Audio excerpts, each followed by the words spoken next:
Is it actually worth it to move to Horizon City? Horizon City is growing expeditiously with hundreds of new construction homes and a high demand. I'm gonna be brutally honest and I'm gonna break down whether it's actually worth it to live here.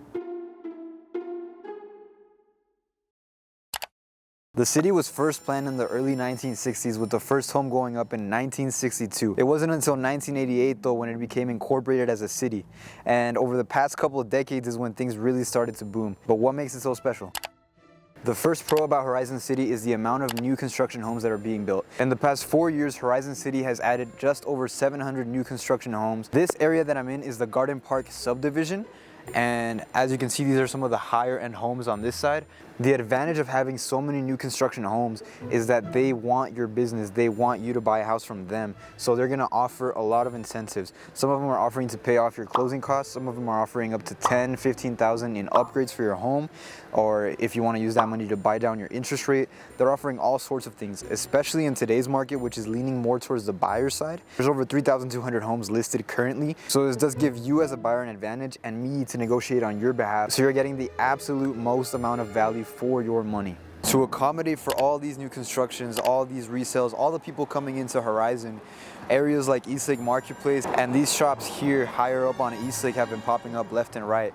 We have restaurants coming in like Pizza Hut, Orange Cow, which is a local burger place that went really viral here in El Paso. We got also Yamaguchi Ramen over there, which is also really good. As I was mentioning, Eastlake Marketplace also has Dave's Hot Chicken, Crumble, a new type of Cinemark theater that has an arcade, bowling, kind of like a jungle gym. There's all sorts of businesses, restaurants, services, anything you could think of, it's popping up. Apartment complexes too, which goes to show you just how popular this area is. Another pro about Horizon is that demand in the area is driving up prices for current residents. Homes like those in the Emerald Estates are seeing a 10% increase year over year on their property value. Arguably, the most important thing about choosing somewhere to live is the safety. And Horizon, much like El Paso as a whole, doesn't disappoint. Crime rates are 70% lower than the Texas average, and police presence is always felt. Even though these streets like Eastlake Boulevard and Horizon Boulevard are long and you can easily speed around 60 miles per hour, it's better not to because of how much police presence there is. I can personally attest to the fact that I feel safe here and I've never felt in any real danger. Quite the contrary, people walk around, walk their dogs, and everyone is friendly and always willing to lend a hand.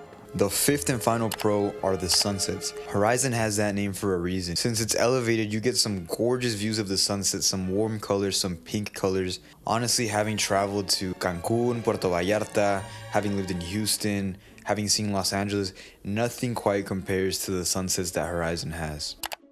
Now that we've gone over all the positives of Horizon, it's time to talk about the cons. For starters, the commute. If your job, for example, is on the west side of El Paso, the commute might be a deal breaker for you. That being said, there are 4 major streets that feed out into the I-10 and the 375. Horizon and Eastlake Boulevards feed straight into the I-10. Rojas can actually take you out into the I-10 right around Eastlake Marketplace.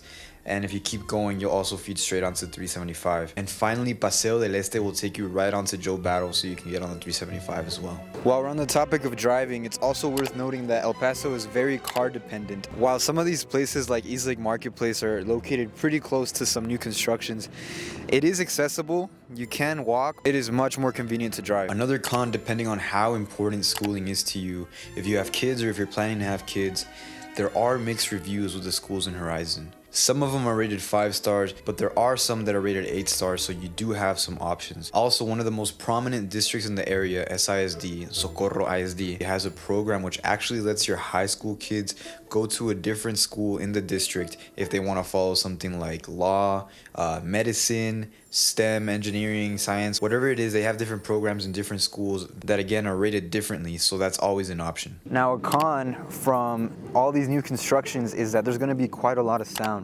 It's just part of the process. With so many new homes being built, you're gonna have crews out here in the morning after around 7 a.m. and they're gonna be making noise, either hammering down things, the nail guns, whatever it is, you're gonna be hearing it for a while, especially while these builders fill up all their lots. So that is definitely something to keep in mind for new construction homes. The final con about living in Horizon City is the demand. With all these new builds and all these resales, it still goes by quick. So if you watched this whole video and you've still decided that Horizon is the right place for you, please feel free to reach out and I'll be more than glad to help you find the perfect home.